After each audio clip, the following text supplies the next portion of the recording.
Good day guys! Sa videong ito, ipapakita ko sa inyo kung paano mag-send ng funds mula GCash to Maya Wallet.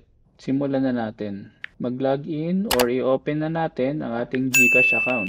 Sa homepage, itap natin ang transfer icon. Sa choices, itap natin ang View All o yung 3 dots button. At i-search natin ang Maya Philippines, inc./Maya Wallet. At itap natin ito. Sa given spaces, itype natin ang amount na gusto nating isend, Maya account name ng tatanggap ng funds, at Maya registered mobile number as account number.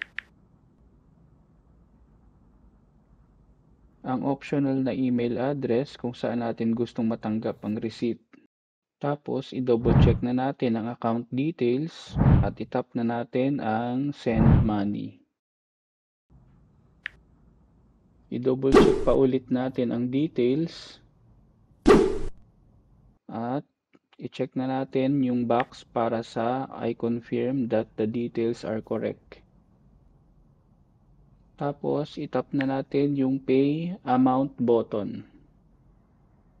Sa parting ito, magsisend ang GCash ng 6-digit authentication code sa ating registered mobile number.